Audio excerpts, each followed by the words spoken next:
Okay, so we're gonna, for now, just keep them there. Let's see, stop slide presentation. Fantastic. Well, welcome everyone. We are excited to be here today. And as you join us here today, please type in your name and where you're joining from, and of course, what value we can provide for you today, what questions you have that are just top of mind, what issues you're facing in your communities, and we'll do our best to integrate that into our conversation today. And so really looking forward to amazing discussion. So as you jump in, please introduce yourself with your name, your role, and any questions you might have today. And we look forward to learning together. Let's see. Excellent. Welcome, Julia. All right. See a lot of chats coming in. Great. Fantastic. Well, I have to say that today we want to make as interactive as possible, and really excited about the conversation about to happen. And for the most active participant, I promise this amazing mug or something like this that I'm going to personally send you. So please keep those questions and comments coming, and we will be responding to them. Fantastic. Well, I think we're right at the time. So without further ado, I think we can jump in. I really want to ask you all to give this gift of learning today and maybe put away distractions just for a little bit. We are all overwhelmed with phones ringing and various notifications happening. And I really urge you to try to focus on the conversation and opportunity at hand to learn and really invest in yourself for this next 45 minutes to an hour. And I'm not here alone. I'm here with three amazing panelists, and I'm as excited as you are to learn from them. I'm certain they'll give it to you straight, whatever questions you type. So please don't hold back. Fantastic. Well, I'm starting with my intro, so you guys know who's moderating the panel. My name is Vlada Lotkina, and I'm a co-founder and CEO of ClassTag. I started ClassTag as a parent, navigating my own parent engagement journey and wondering what it truly takes to become a parent partner to amazing educators.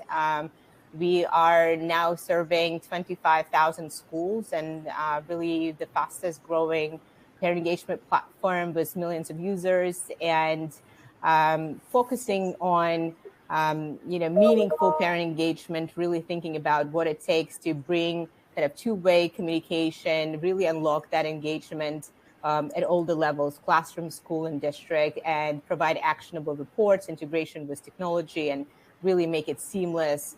For that parent partnership to flourish. So I'm really excited about this topic and talking about the future of district and community engagement. And I would love to really, pose this opportunity to kind of shift from crisis to, what's ahead and what's the future of district community engagement. And as Winston Churchill said, we can't let a good crisis go to waste. And it's certainly, a lot of us faced a lot of difficult moments when we had to think really fast and fight some fires in 2020. And certainly, this is a great opportunity to reflect on those fires and figure out how we come out stronger. What did we learn? What the future what we take with us, the good things that we had to try and innovate right on our feet very quickly, and kind of how we can integrate it into our strategy and our approach in the future. And so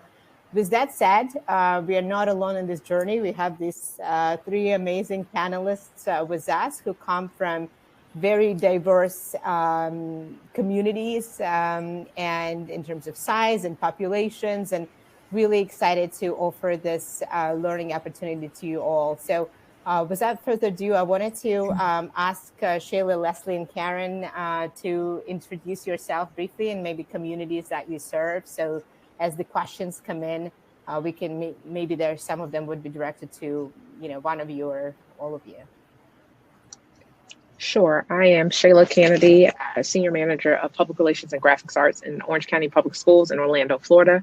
We're home to 206,000 students and 202 school sites.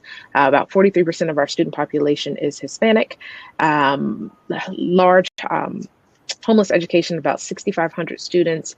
At this time, we're about 57% back face-to-face. Still quite a large number that are virtual learning. I'll turn it over to Leslie.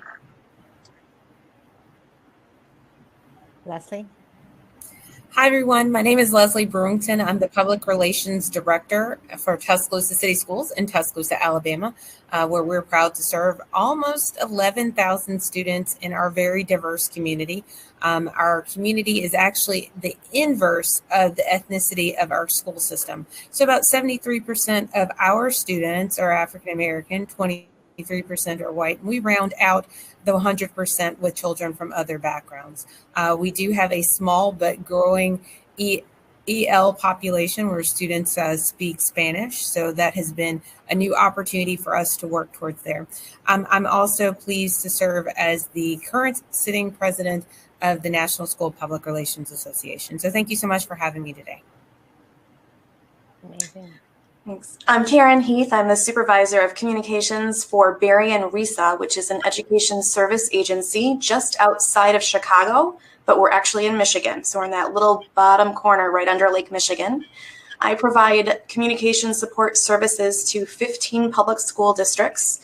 They range from suburban to rural to urban in our county. We provide lots of crisis communication support, but also lots of system services, helping school districts anywhere from special education needs all the way through business office and HR support. I am a veteran, I guess, in school PR. I've been here almost 15 years. And prior to that, I worked in the Michigan legislature as a director of communications for state senators. Amazing. Well, welcome, and we've promised all of the participants today that as a bonus, as additional learning opportunity, they'll all be getting a white paper from Crisis to Opportunity: The Future of District Community Collaboration, and all of the amazing panelists took part in that, in addition to other experts. So it's really packed with insights and reflection and various strategies and tactics.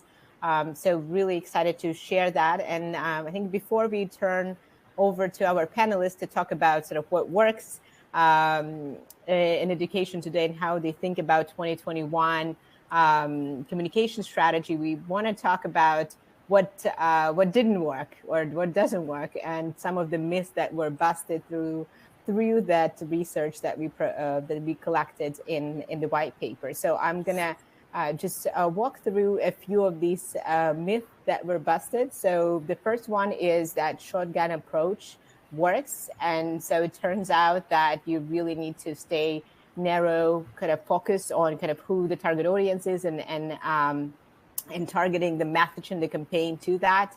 Otherwise, those messages start to be buried and ignored. The second myth that we've seen in the research is that social media is a surefire way to connect. Of course, it's an important part of the strategy, but we found that it can be overwhelming, and certainly it only reaches certain types of stakeholders, right, that are engaged in those channels. The third one is really interesting and talks about kind of this really mix and variety of different methods. And so a common misconception is that this grassroots marketing or print or, this kind of old school piece of paper doesn't work, but it turns out that it certainly is important for certain populations, certain segments of stakeholders. And we have to think holistically about the mix of different channels that we are using.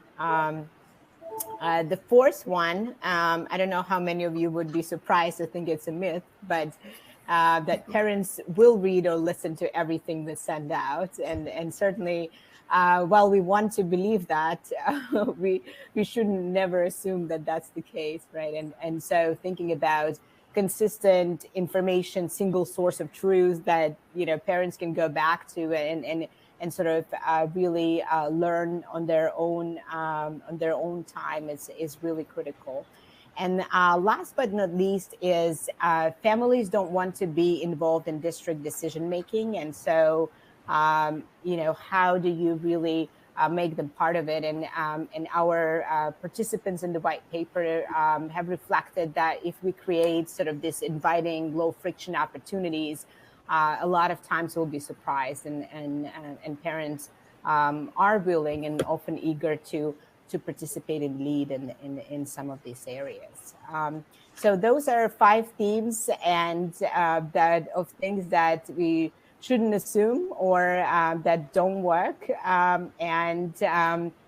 We are getting into kind of what does work and sort of reflecting together and brainstorming. So please keep those questions coming. Again, if you're just joining now, please introduce yourself, your role, and any questions you have for the participants. So the first question I really wanted to focus on is around student success, right? And we all know that community engagement is important, parent communication is important, but ultimately we want that to drive student outcomes. So I really wanted to open up to the panelists to talk about how do you see connection between parent engagement and student success? How do you see, and what areas do you see that parent engagement contributing, to fill that critical achievement gap, in particular in this kind of half hybrid remote times all over the country? Sure. Well, I can jump in. I almost think about this connection being one and the same. We've learned, especially through COVID, that schools don't just provide academic support for students. We're the source for meals, mental health support, food and home security resources, lots of social services.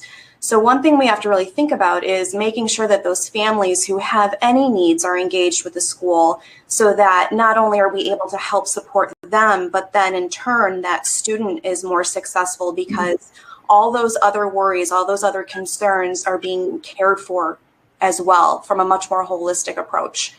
The other thing that I think about when thinking about that parent connection and that engagement, school doesn't end at 3 o'clock every day. There's lots of things that happen in school that have to carry over at home.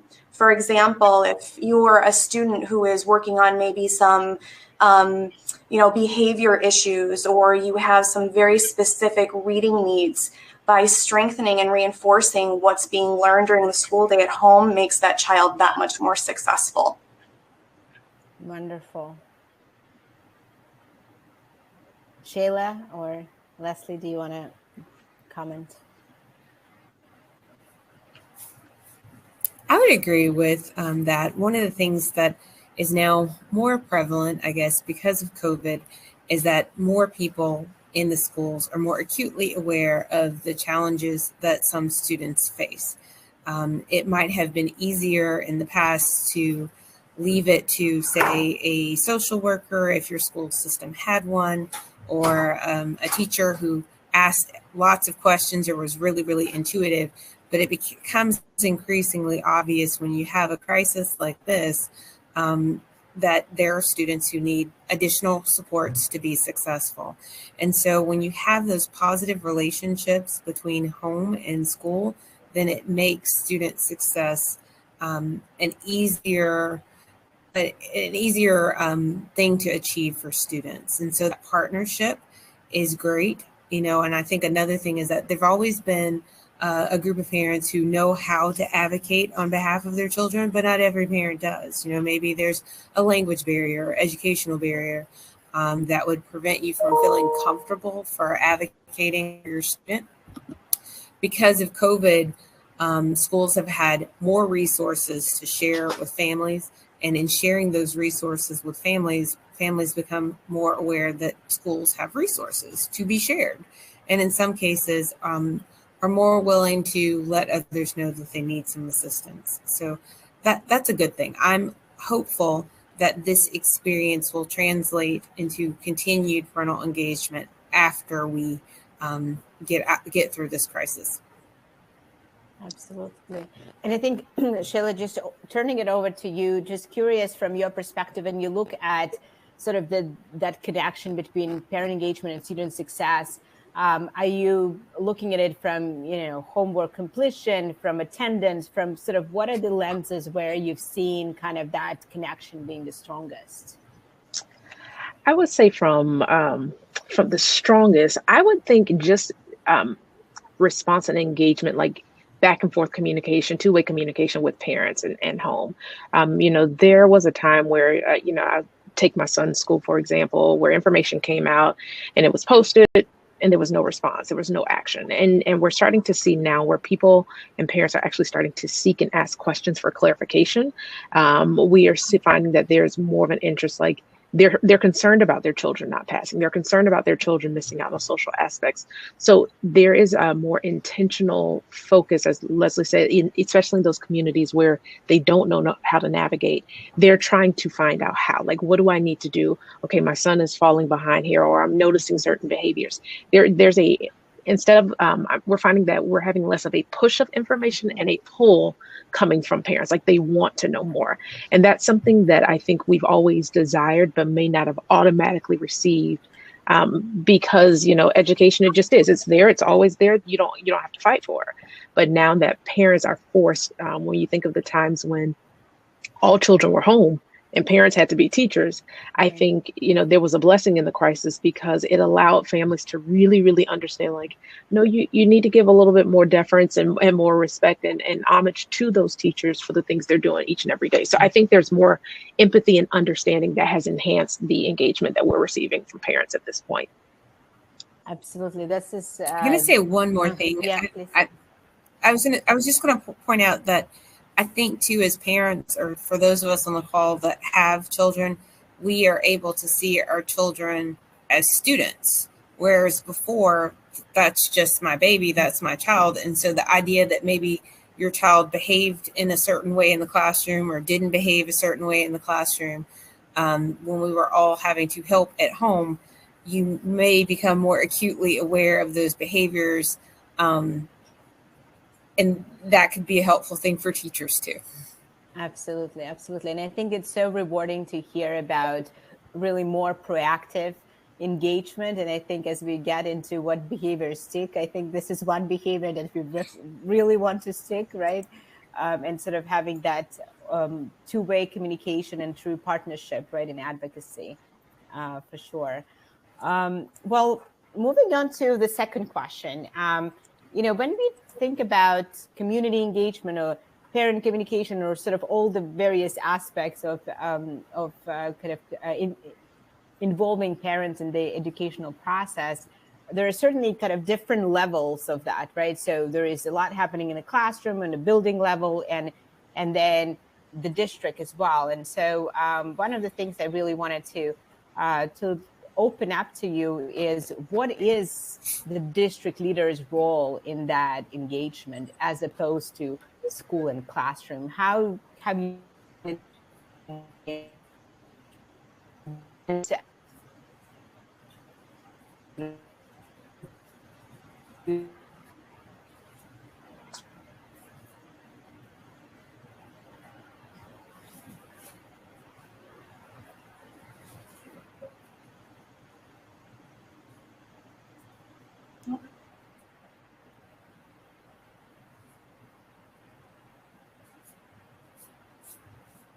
here?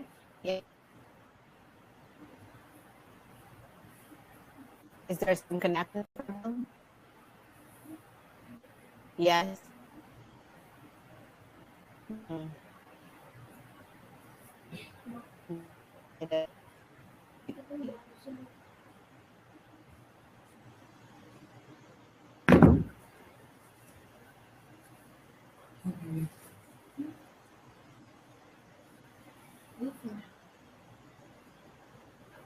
Should we tackle that question, Sure. ladies? Yeah, let's go through it. Looks like we do have controls of the room, so I guess we can continue on. But what do you two think are the district roles, or how are you utilizing your time in that role right now with community engagement?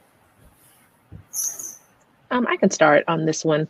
I think that we're taking an approach where we're recognizing that even though we have to be socially distant and be cautious of our face-to-face interaction, it's requiring us to come from behind the desk a little bit more. No longer can we shoot an email off and think it's going to work, or yes, we have a press conference, but especially in those vulnerable populations that we are serving in, I think we have some similarities in our districts where we have large minority populations or minoritized populations.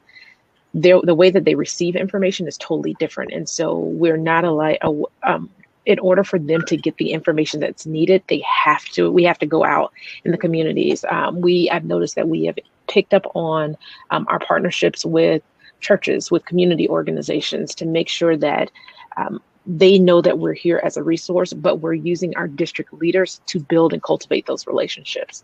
Normally, each school has a partner in education, but hearing it from the district level, and so they hear it as a priority, not just, hey, we need volunteers, we need donations, we need this from the school. Like, no, we need you to support our efforts for public education. We've seen that has been really beneficial for all of our students.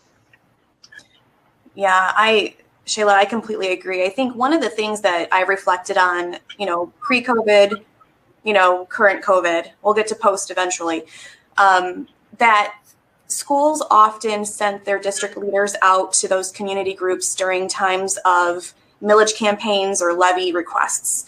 And oftentimes nobody really knew who these people were until there was that financial ask. And I think now, especially understanding how pivotal the education community is within our own neighborhoods, building those coalitions with our church leaders, but also our health departments, our prosecutors, the entire law enforcement team, and understanding what resources do we have that we can leverage as a team to really, really support what's happening in times of crisis and when we're just trying to educate our kids. They really have come together in new and phenomenal ways. And I'm sorry, a crisis brought us together, but these are really great opportunities for us to develop and grow as time, moves on. I think that for many school systems across the nation, the local Board of Education might be the largest employer. And I don't know that we recognize the power in that, and leveraging the relationships that we can have within our own communities as one of the larger employers. I'm in a college town, the University of Alabama. So obviously we're not the largest employer, but we're in the top 10 or 11, which is a pretty good size employment opportunity. And so within any school system, you have in any given day, people that own small businesses as a side job, who maybe are in the faith-based community, who have connection to community, and are we really leveraging that in the best way possible?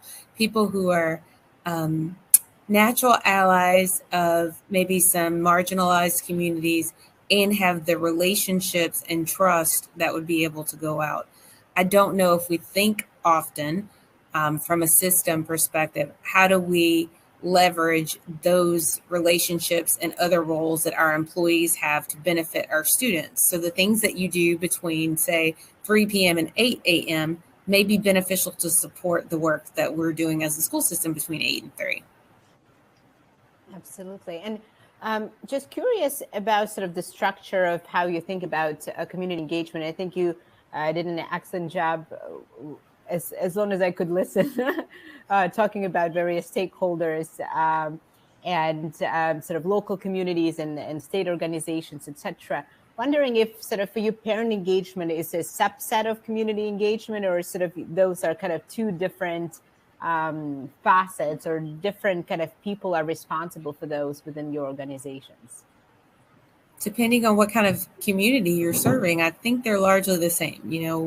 We have children in our school system who are being raised by grandparents. So that's the community. And I think the terminology parent might be limiting, because not every child it lives in a home with, a parent. They live in home with other caregivers who love them and care for them and check homework every night and get on to them when they're not acting right. So maybe the language should be more inclusive of the broader village that is supporting a child.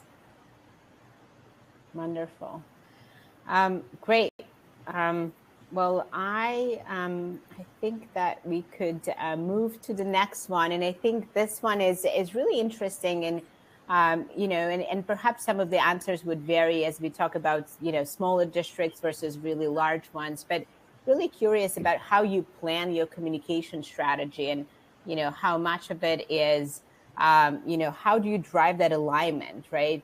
How do you ensure that, let's say, a parent is not getting 5 messages a day from all the various levels of teachers and buildings and district and maybe broader community, and sort of how do you plan it? What are some of the maybe strategies or things that you've done to drive that alignment or review that alignment? Really curious to hear your perspectives.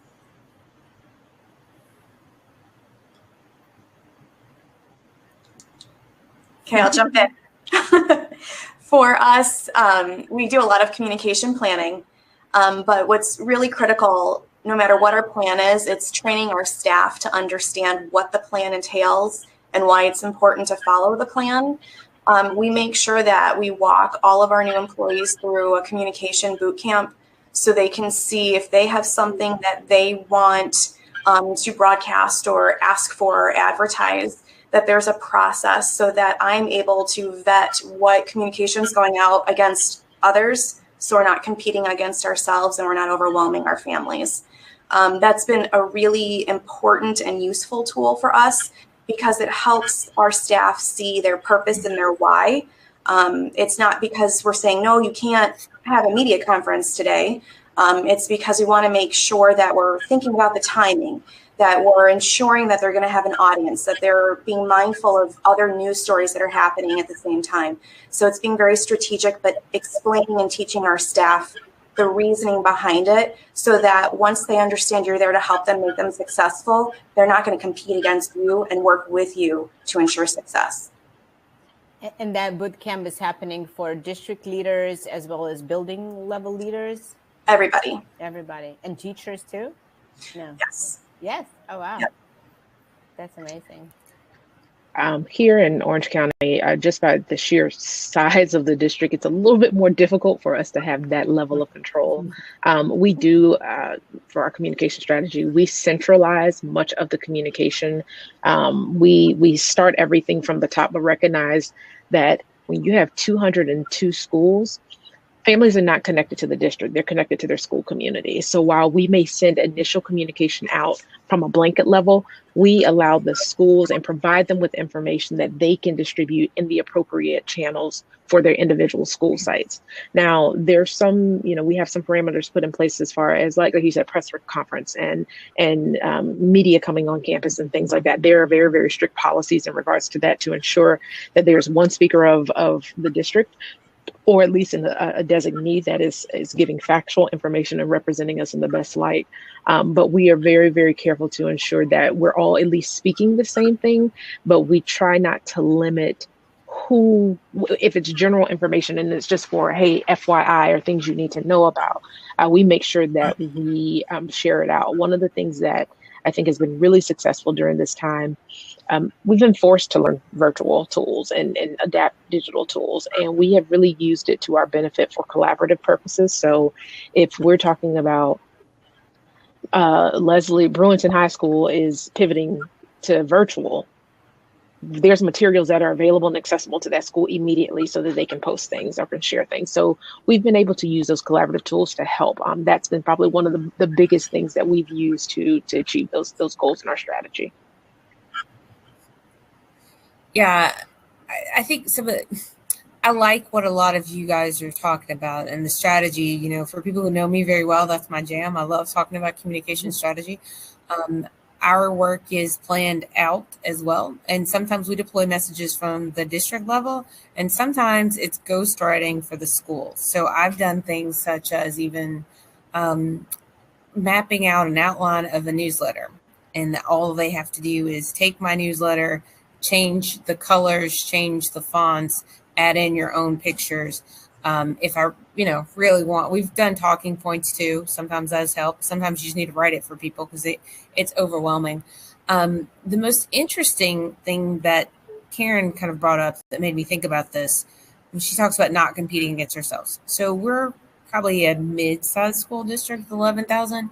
I don't always think that individual building leaders consider the fact that families may have children in other buildings. Mm-hmm. So when you don't consider that, I may have one principal, and I've had this happen before, like to call everybody every day and leave 3-minute messages. That gets overwhelming if you have 2 and 3 children, and every principal likes to leave a 3-minute message. So the very basic way to help principals understand this is imagine yourself as being the customer. And the best way to look at that is to actually use the message utilization tools in your automated messaging system. See how often you're sending stuff out and look at that and put yourself in the shoes of the parent or the grandparent that's getting all these phone calls and text messages and say, the question the way I like to put it is the Goldilocks question.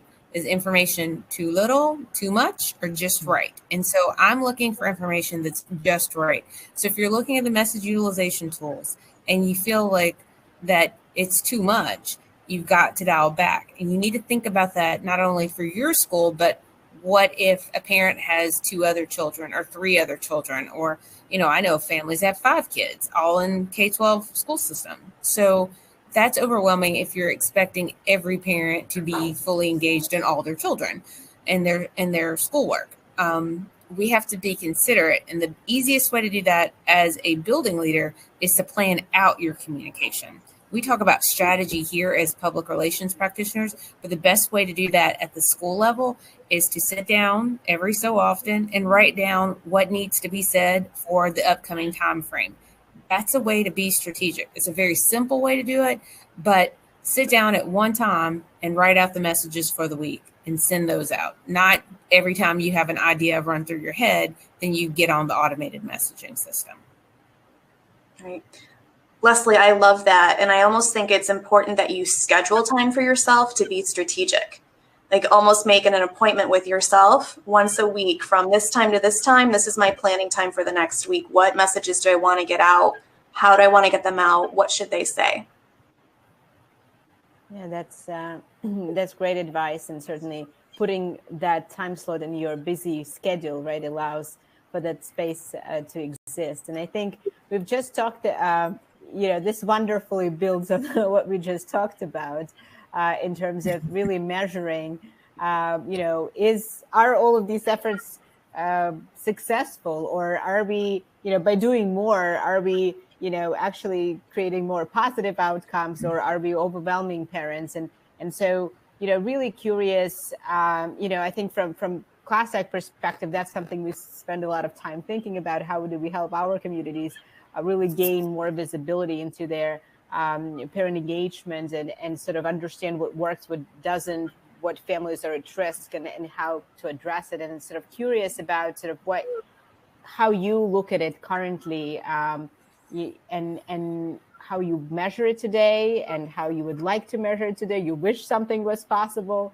Sort of what are some of the kind of metrics that you guys are trying or already implementing in your practice? As I'm looking at the audience members here, I see lots of teachers and I see some principals. I will give a way to measure this from your perspective, because some of the tools that we have as communicators are far more robust and you may not have access to them. One such way, and I'll give an example, I had a principal that said, I've gotten all of my parents in the school. Every teacher has signed on to the app, and every parent has signed on, or every teacher has signed on to the app, and we're communicating that way. And the principal handed me his phone, and I started looking at it, and I could see the first class, Miss Jones. She set up her class in the app, and it said 10 of 28. Miss Smith, 7 of 22. Miss, Peters, 16 of 30. So when you looked at the individual, yes, I'm so proud that we're all on the app as teachers. When you looked at it, how many parents were we connecting to? So in this case, our principal was talking about outputs, not outcomes. And there's a difference between the two. So you ask about what's the difference between outputs and outcomes. If I'm on the app and I'm as a teacher, and today is the last day for us before our kids do virtual tomorrow, so there's lots of Valentine's parties. If I put a message into the app and say, I need families to bring snacks, goodies, treats, and bags for the Valentine's party. I've put the message out on the app. That's the output. The outcome is who shows up with snacks, treats, goodies, and bags for us to have this great party. So the fact that you put the message out there is important, but what's more important is what comes back to you. So that's one way to look at it. If you're a principal, you're using your automated messaging system. I've already talked about message utilization. Here's another one that you can check. Usually, there's a way to see how long of a message you sent out. So I had a principal at one point in time who really did love to leave 3-minute messages. One of the things that I looked at and showed this principal was, here's where people are hanging up on you. People are cutting out of your message at about 22 seconds. If it were me, I'm not going to tell you what to say, but I'd figure out a way to say what I want in about 22 seconds, and then I would get off the phone. So it's not just looking at one message like that. You can look at the last 10 or 15 or last 5 and see how long people are hanging for your message. That's a really easy way to moderate yourselves, measure it, and measure the success so that you have a shot at getting the snacks, treats, goodies, and bags. Fantastic. This is really great about outcomes, not focusing on kind of what's come back, right? The level of engagement. And those are great tips for sure. Karen or Kayla? Sure. I think one thing that we have to keep in mind too is that click rates and, lots of typical engagement on social media, that's not the only way of measuring engagement. There's lots of other things that we can look at. For example, have you seen an increase in the public comments at your school board meetings? Or did more students sign up for a particular class? What's the chatter at the grocery store? I mean, there's lots of ways to measure engagement that aren't through those traditional, visible dashboards. While they're super helpful and they work really, really well for specific initiatives, you have to think about what your goal is. Are you trying to, persuade somebody to do something? Is it a call to action? Are you looking to inform? So you just have to think about what those specific goals are and how you would measure that engagement, and look in the places you wouldn't normally think about to determine if you're being successful.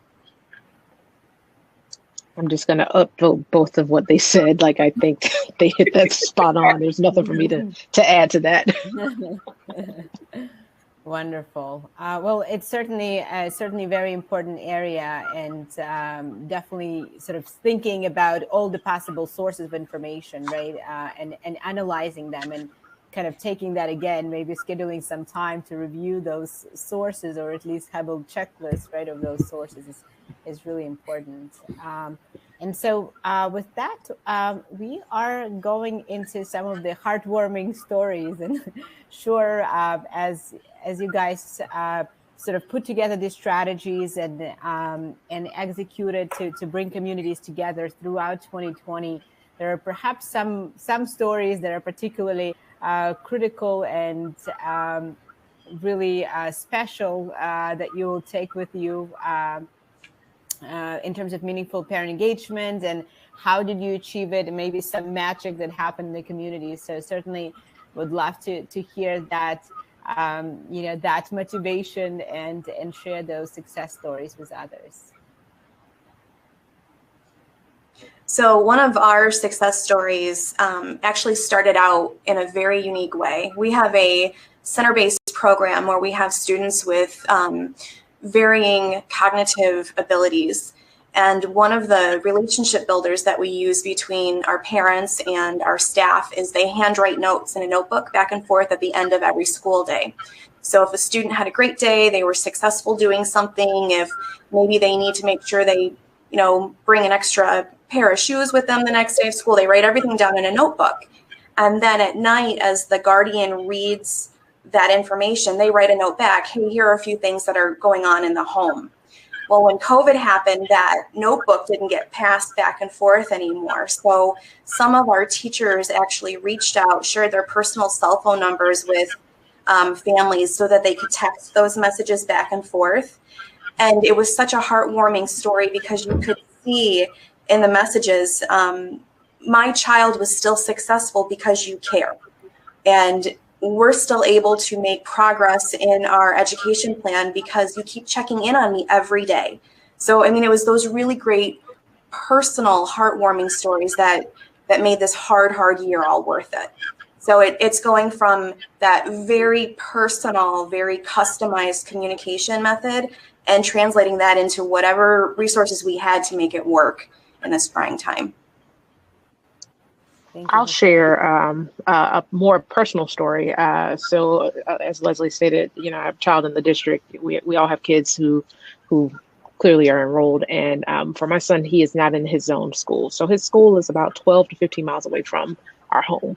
And when school, and it's always fun to have the parent engagement story as yourself, because you can now, as a communications professional, say, if it's happening with me, I know it's happening somewhere else. And so it gives us the reason to seek out these stories and share. But in this instance, my son is only 5-6 years old at the time. And, the kids that young, especially the elementary age, are struggling with this whole concept. Like, what do you mean we don't go to school? What do you mean I don't get to see my friends? And it was starting the first day of school. And they're families that live all over the place, some in our downtown area. And, teachers use extraneous ways to reach out, whether it was social media, text message. We have what's called Class Dojo here in Orlando. And normally on the first day of school, kids get these great care packages. And the teachers were really, really concerned, and this happened on all grade levels at their school. They were really concerned about the kids just missing out on what a true first day of school is. And so our teachers, we saw where they did like parades around the school, like, hey, we miss you all. But our teachers actually did house calls. And so his teacher drove all the way, and people say we live in East Egypt, and it is compared to a lot of places in Orlando. But she did a house call. And it was really cute because she made sure she was respectful of social distancing, but she took the time for every student in the class. There were 20 students, wherever they lived. She went door to door to make sure that they still had that. This is the first day. I'm your new teacher, and we're going to have fun. And what she did is, for us and for families in the same class, is she created a space where we felt comfortable reaching out to her about any and everything. Like, hey, this is a need that we have. I think that we have, by doing these type of stories, we have opened, like, it's almost like the third realm of relationships with our teachers. We usually stop it at, you're providing a service to my child, and I'm just making sure I'm holding you accountable. But now there's a care and a concern that has been established because of their willingness to go above and beyond what they normally do. I'm not saying they don't on normal days, but that was just one that I can speak to and actually be, a byproduct of that engagement. Mm-hmm. Karen mentioned in measuring your work as far as, how many people are coming to your meetings to protest or speak out at the podium. I'm thinking back to the summer where the conversation about whether or not school should be in person or not was hot and heavy. At least it was in my community, down to the point where it was a very, you're on this side of the fence or that side of the fence. And in some ways it was not a fun place to be. After we got through that period, the interesting thing was that we had parents who were expressed very strong feelings about what the school system should do and how it should be done. Suddenly decided, hey, we would like to be engaged in a new way. Can you let us know what needs our schools are, or maybe in the conversation about who wanted to be in person versus who didn't want to be in person and why. There were families who were educated about needs that some of our students have. And so they came back and said, hey, what can we do more? We're going to stay engaged. We showed up to state our opinion at the board meeting, but there seems like there's some other things that we could do. And this online network of families who all bonded over their particular position on the return to learning, decided to start gathering goods. So it started out with bottles of water because we turned off all the water fountains. Then it went to personal hygiene products. Then it went to water bottles because, bottles of water is not good for the environment. So let's do water bottles now that we've got, the water dispensers throughout the building. They got Thanksgiving for about 30 families. And then we went back. And at this point, so we have about 2 or 3 months of them putting in the work and showing up every time there was a request being made. They bought laundry detergent for a school that needs to do laundry services for kids and outfitted their, this laundry room they have at the school. So we went back at right before the Christmas holiday season and said, can you help us out with providing holiday gifts for our high school students? They don't find themselves on angel trees, and people don't want to necessarily take those gifts because they could be a little pricey. So we selected students from each of our high schools. I think we did 5 students from each high school. And they put in their wish list, 3, 4 things that they wanted. This child wanted tennis shoes. We had 2 or 3 children that asked for laptops. And the counselors and social workers said, look, I don't know that you're going to get a laptop, but you're welcome to put it down. New coats, some socks, a book. One child wanted some scented candles for her bedroom. This group came through, and lo and behold, there were 3 computers requested and 3 computers delivered. And then after that happened, another group of moms connected with this group said, your nurses have been working so hard. How many nurses do you have? We want to say thank you. They've been calling us a lot to tell our children they have to be quarantined. So we have 30 nurses in our school district, and they provided gift cards to Target for every nurse in our school district. It was about $85, I believe they raised, and the money they raised in about 3 days to provide $85 gift cards to 30 school nurses. So once the parents became engaged in that way, they said, we want to remain engaged in new ways and stay connected. And I think that's a great example of a partnership where one person said, hey, I think I can make a difference. Let's collect some water. And it turned into collecting water, getting clothing, keeping clothing clean for kids, providing Thanksgiving boxes full of food, providing Christmas gifts for children who would not normally receive them, and getting 3 kids laptops and surprising a bunch of nurses.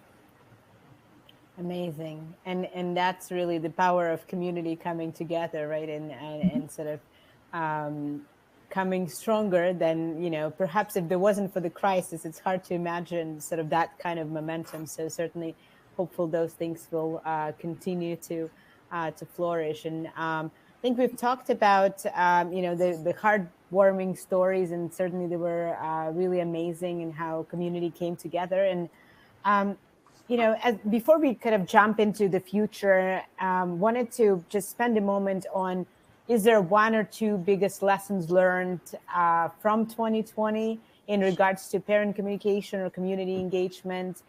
Maybe things that, shocked you, things that worked particularly well, things that didn't work at all. So something that's really striking and kind of jumps out as the major takeaway from this year. Well, my goodness, we certainly in the school community are not health officials by any means. We are not health experts. We have no business being diagnosers of anything. I think for us, the biggest takeaway was before we could communicate out anything about COVID, we had to educate ourselves. And again, that partnership with the health department, it was, learn everything you can about the CDC and your county health department and what your state is doing as fast as you can, because the questions come at you fast and furious. And to be able to say, we're working with our health department, we'll answer those questions as quickly as we could, became our slogan, for the past, few months. But my goodness, It is hard to become a health expert when that's not your forte. That's my takeaway. Very true. I think that our teachers this week have learned that this community cares about them. We have some teachers who are very concerned about COVID, the possibility of being infected with it, and the desire to receive vaccines. Our state has recently opened up the ability for educators to get vaccinated. Our local hospital presented us with an opportunity. There are 2 school systems in my town. Presented us with an opportunity to vaccinate educators over the weekend in weekend clinics. That meant our teachers didn't have to burn a sick day to go get a vaccine. That means we didn't have to scramble and find a sub that was already hard enough to find to do that. It meant that if you were feeling unwell and had side effects afterwards, you could recover on your own and not have to worry about managing a classroom. So they did that, and there was a lot of response to that. So they opened up a 3rd date, which will be this Saturday.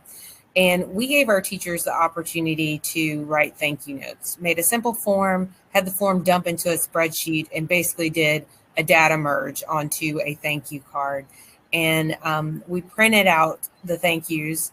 And today, right before this call, I got to deliver them to the local hospital, a little package of thank you cards from teachers, talking about how the ability to receive the vaccine relieved some of the stress they'd been feeling as they go into the classrooms. And so for as much, and the way that we rolled out that form, it said from one essential employee to another. And it gave our teachers an opportunity to write a thank you note to the nurses at the local hospital. So I'm handing them off to my counterpart at the hospital. And he said, I'm gonna have to figure out how to scan some of these in because I would like to get some copies made. I said, I can send you the PDF of it. And I said, where are you going to put them? He said, I'm going to have them enlarged to 20 by 30 and installed in the facility the drive-through facility that the nurses use to vaccinate you. So if you can imagine some of these messages that the teachers were writing being blown up poster size in the space where the nurses are. And they were, hey, we have a lot of stress on our shoulders, so we recognize you have a lot of stress on yours too. And thank you so much. And thank you for doing your job so I can do my job. And it makes me feel that people in our community care about our educators. That's great. So we're in it together. That's, I think, the lesson. Absolutely. And Sheila, if you don't mind, I'm going to skip ahead. Sure. We only have 10 minutes left. And then I'm going to remind everyone to keep those comments coming, and any questions, we'll get to you soon. And that mug like this is coming to the most active participants, so don't forget that. And really want to make sure we have enough time to speak about really what changes, right? We talked about some of them already, like parents being more proactive and advocating. What do you think will stick, right, in as you start to plan ahead for maybe next school year? And what do you think are some of the changes that will stick and something you have to plan for in the future? I would say from class side perspective, we've seen just increased engagement across the board in sort of parents' responses and just overall engagement we've seen among the users. But I'm curious what you think are those things in terms of use of technology or parent behaviors or maybe their advocacy that you think will stick.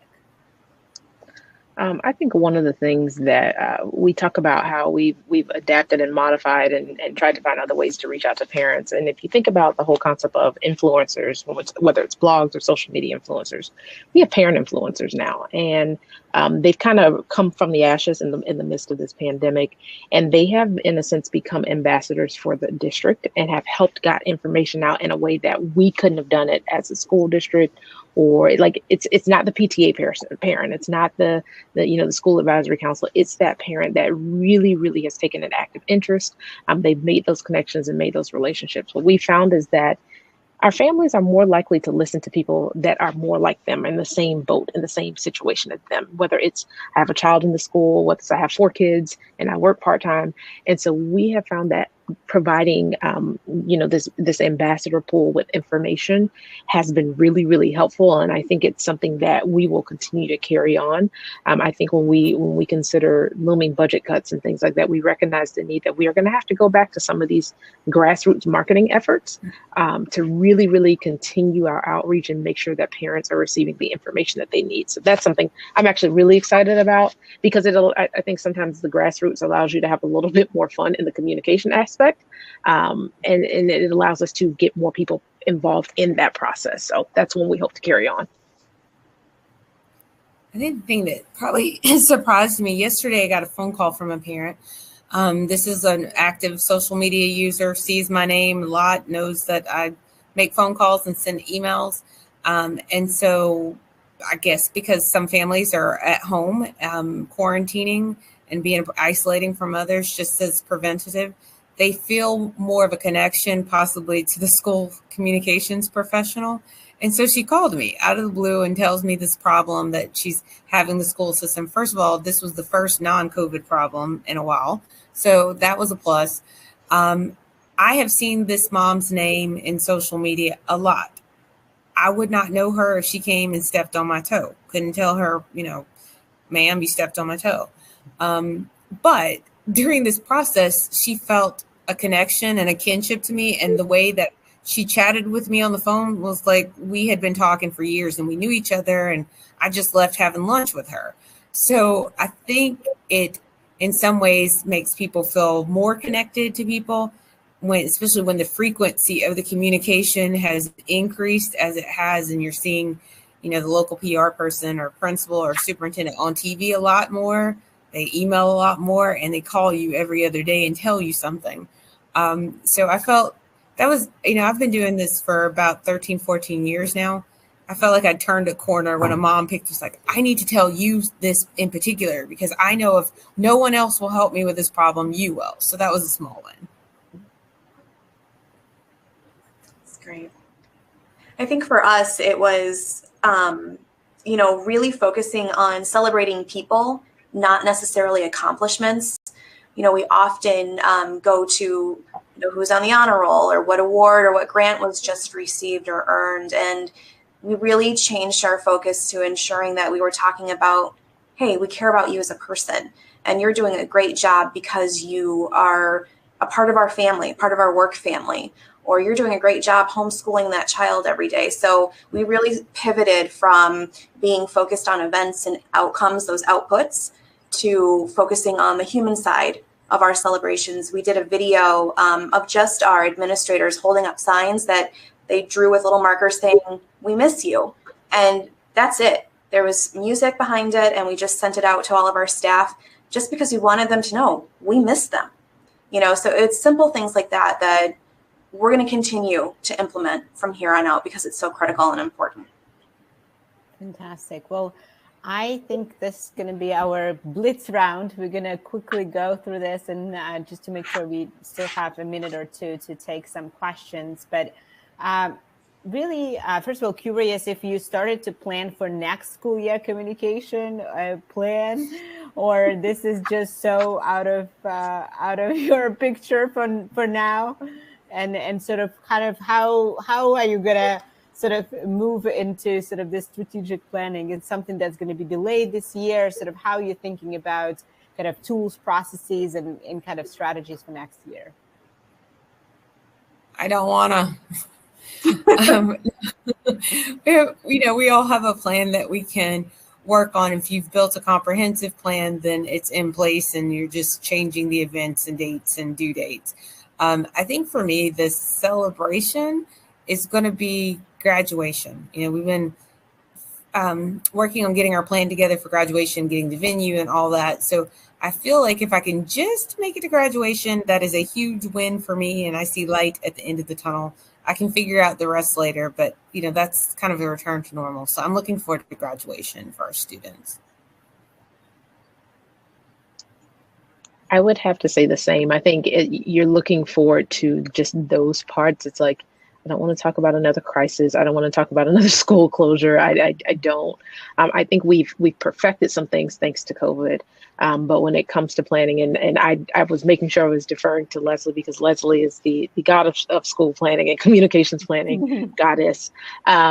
We have, thanks to some leadership and things that she gave, we were able to adapt some of those same things about starting your strategy earlier on in the year. So we do have one in place, but I think that some of the things that we're going to do a little differently this year is bring a few more partners to the table in the actual planning process. Typically we limit it to our communications division, which we have varied roles and responsibilities, but because of COVID, we've learned the importance of making sure you have a myriad of voices at the table, perspectives, experiences, and expertise to make sure we're not missing things that should be celebrated, communicated, or included in the overall strategy for the year. That's great. I echo that comment about the goddess. We love you, Leslie. Oh, great. Thank you for all your help. You're too kind. Amazing. Well, I just wanted to share some additional resources as we get into questions, and if Technology Corporation will be here. I hope our amazing panelists don't mind. I've included their Twitter handles here, so please take a screenshot of this or just go look them up. We also have a growing community engagement leaders community on Facebook, so you can look that up. And of course, from a Classic perspective, we are planning and hosting a lot of events, both kind of general webinars and for different states. So we have an Ohio workshop coming up next week. We have one in Pennsylvania, one in Massachusetts as well. So certainly, if you would like to learn more or interested in some of these events, please reach out, and we'll be happy to direct you to the right places. And I'm just looking through various comments here. Amazing. So the one question I have is, what advice can you give in handling parents who are not engaged with their child teacher? Does Classic provide any reporting tool to identify those parents on a district level? Cool. Well, I guess that's a question for me. Yeah, certainly. I think as we talk about measurements, I think some of the key things that we are trying to provide with Classic Connect for District is this idea of at-risk families, because it's just so hard to understand holistically who you are engaging with or not. And so from a reporting perspective, you're able to look at the dashboard and see those at-risk families. At a glance, you can dive into different communities. So we know a lot of our districts have large ELL populations, so they can look into Spanish-speaking population, Mandarin-speaking, etc. So all of that data is available to them, and certainly sounds like you can send us an email to connect@classtech.com, and our team will give you more information. All right, I'm looking at this. How do we focus on communicating and celebrating teachers and inclusive?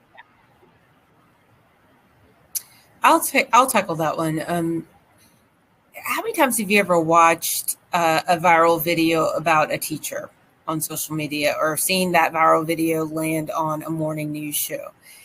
9 times out of 10, it's not some teacher who's built this huge playground inside of her classroom and centrifugal force and children are spinning all around the room. It's the acts of humanity, the small acts of humanity that have such a huge impact.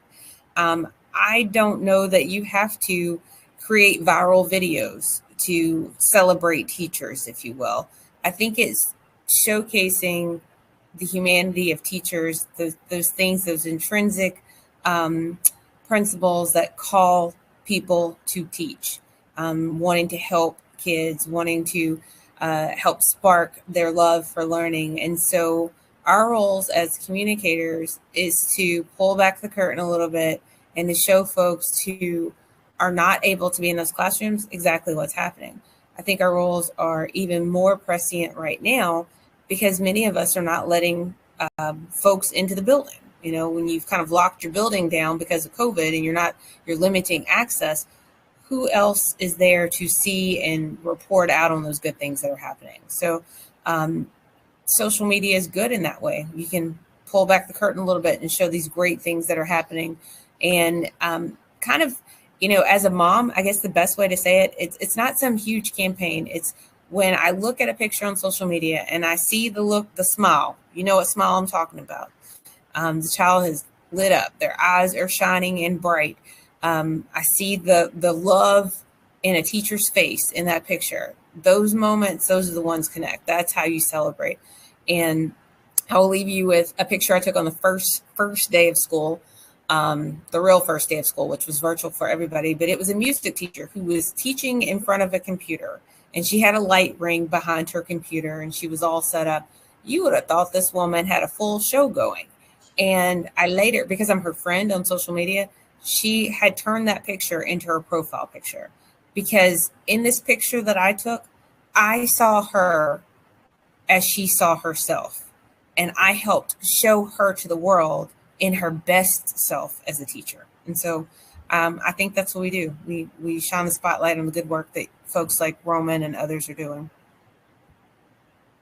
Amazing. Well, I know we're 3 minutes over time.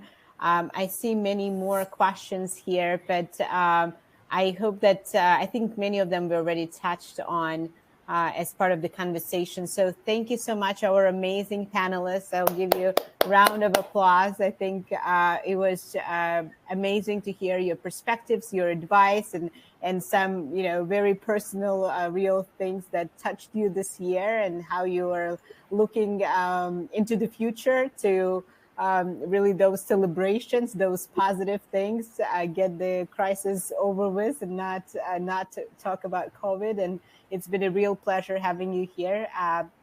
Very much appreciate the opportunity to learn from you, and thank you from all the participants for sharing your insights and advice. Have a wonderful day. Thank you all for joining.